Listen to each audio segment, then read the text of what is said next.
नमस्कार साथियों। बड़ा हर्ष का विषय है कि हम लोग फिर जल्दी ही हमारे भारतीय स्वदेशी कांग्रेस के हैदराबाद स्थित कार्यालय में आज हम सब उपस्थित हैं प्रेस कॉन्फ्रेंस के लिए। भारतीय स्वदेशी कांग्रेस तेलंगाना में पहली बार स्टेट इलेक्शन लड़ने जा रही है और भारतीय स्वदेशी कांग्रेस का यह प्रयास है कि हम लोग तेलंगाना की सभी सीटों पर चुनाव लड़ें और एक मजबूत सरकार हम आपके बीच में दें। हमारे कुछ मुख्य एजेंडे हैं। तेलंगाना सरकार बनाने के बाद हम क्या करेंगे, उसमें पहला है कि तेलंगाना के अंदर भी हम सद्भाव और मानवता को बढ़ाएंगे। हम लोग देश के अंदर वह राजनीति करने के आए हैं जिसमें घृणा के लिए कोई स्थान नहीं है, जिसमें मानवता है, इंसानियत है, विकास है, डेवलपमेंट है।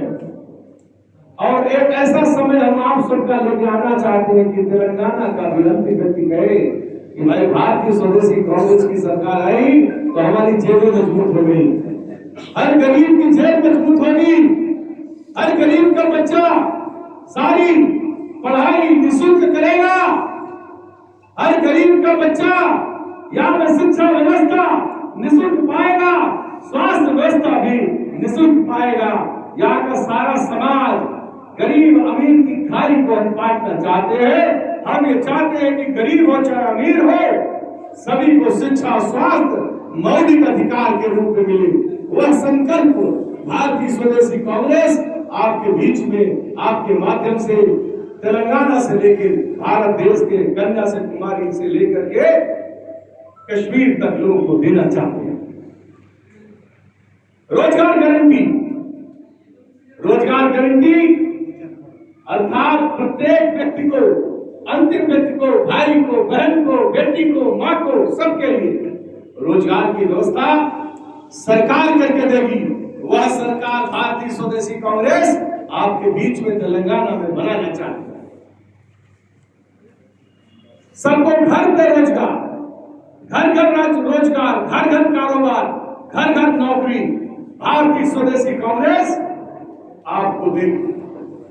हमेशा समय लेके आना चाहते हैं और ये समय कोई बात नहीं है, यह आपके भाई संजय अग्रवाल का तेलंगाना की जनता के साथ संकल्प है, वचन है।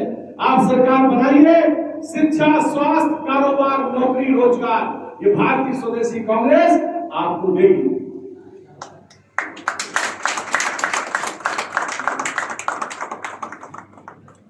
पत्रकार भाइयों के लिए भी हमने कहा है कि देश का चौथा स्तंभ अगर मजबूत रखना है तो उसको रोजगार, कारोबार, नौकरी से मजबूत रखिए। गरीब को भी मजबूत करना है तो गरीब को भी मजबूत करने के लिए उसकी न्यूनतम आय को फिक्स करिए। तो भारतीय स्वदेशी कांग्रेस इस संकल्प के साथ कहती है कि प्रति व्यक्ति आय हमारी सरकार बनाए, मिनिमम प्रति व्यक्ति आय 30,000 रुपया महीना न्यूनतम भारतीय स्वदेशी कांग्रेस अपनी सरकार बनने के साथ साथ वचनबद्धता के साथ आपको देगी, प्रतिबद्धता के साथ आपको देगी। उसके लिए हमारे पास पूरा फार्मूला प्रसिद्ध है। आप कोई भी पत्रकार पूछना चाहेगा, हम उसके लिए पूरी योजना लेके आएंगे।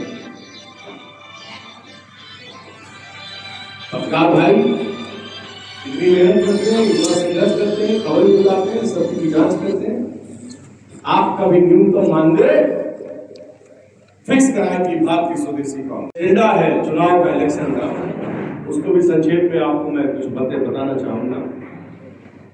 BSP national party aim to achieve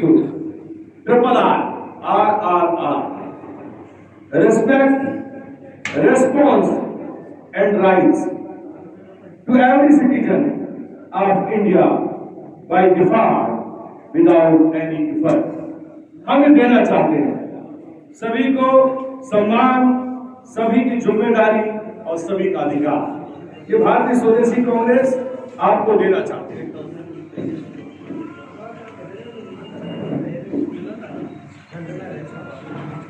हमारा भारतीय स्वदेशी कांग्रेस का जो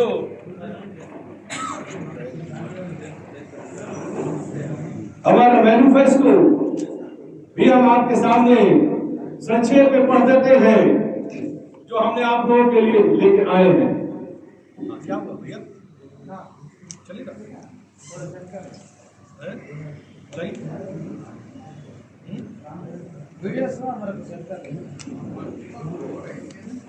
इसका मैनिफेस्टो हम आपके सामने पढ़ना चाहते हैं। My manifesto, service guarantee system, रोजगार गारंटी के साथ साथ service guarantee system, health guarantee system, education guarantee system, ये हमारे एजेंडे में है। तो जो हमारा service guarantee system for all government services across the country bye implementing dial 200, ये भारतीय स्वदेशी कांग्रेस लेके आना चाहती है। Dial 200 services and national call centre all government services only at the doorstep of citizens and protect the respect. आपके सम्मान की सुरक्षा के लिए भी ये जरूरी है। Response and rights, title guarantee system, यहाँ पे तेलंगाना की बहुत बड़ी समस्या टाइटल गारंटी और बड़ा भ्रष्टाचार होता है इसमें। तो title guarantee system which will enable the citizens to avoid all legal, civil and criminal disputes with regard to property ownership and possessions, boundary related problems. Time bound judiciary system across the nation to assure justice to every citizen. Free education, free health for every child and citizen of India. ऐसा भारतीय स्वदेशी कांग्रेस चाहती है। Income tax will be abolished. No more IT rates, no income tax. हम ये चाहते हैं, जड़ से ये समस्या को खत्म करना चाहते हैं। और मालूम है ये समस्या कौन लाए थे? ये काले अंग्रेज भारत देश से जाने के लिए, जाते जाते जाने से पहले ये इनकम टैक्स लेके आए थे। गोरे अंग्रेज काले अंग्रेजों के लिए दे गए। आपका छोटा सा किस्सा, हैदराबाद से निजाम से संबंधित किस्सा आपको सुनाता हूं। जब यहाँ पे मेघालय यहाँ पे आया और उसकी निजाम साहब ने नाक काट करके उसको जान से लेने वाला छोड़ दिया, तो वो यहाँ से 1857 के युद्ध के बाद जब यहाँ आए, पत्रकार साथियों रुकिएगा, अभी चाय पी के जाइए।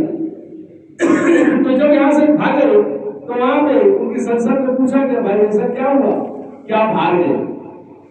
बोले साहब यहाँ की शिक्षा व्यवस्था इतनी और स्वास्थ्य व्यवस्था इतनी अच्छी है कि जब नाक काटी गई तो नाक को लेकर के दौड़ रहा था गाँव में। तो वे गाँव में गए, तो जब उस गाँव में गए तो एक व्यक्ति ने देखा, दया भाई, बोले तुम्हारी तो नाक कट गई। बोले अंग्रेज तुम्हारी नाक काट दी गई, लेकिन तुम चिंता न करो, ये भारत देश है, यहाँ का छोटा बच्चा भी ऐसी स्वास्थ्य व्यवस्था है, ऐसी स्वदेशी व्यवस्था है कि तुम्हारी नाक भी जोड़ जाओगी। जब पप्पा रहते किनारे जाके मिल लो हमारे पप्पा से, तो नाक जोड़ देंगे। तो वो वहां पप्पा के पास गया, और जब पप्पा के पास गया तो पप्पा ने अगले 1 मिनट के अंदर उसकी नाक जोड़ दी। तो मैकाले ने जाकर के अंग्रेजों के बीच में और लंदन में अपनी संसद में दिखाया कि देखो किस तरह से हमारी नाक जोड़ दी गई थी। तो ये भारतीय स्वदेशी कांग्रेस वह पार्टी है नकदों की नाक कटने के बाद भी जोड़ देती है, और अपराधियों की जान न लेकर के उनकी नाक काट करके भी उनको पनिश कर लेती है। ये निजाम थे हमारे हैदराबाद की।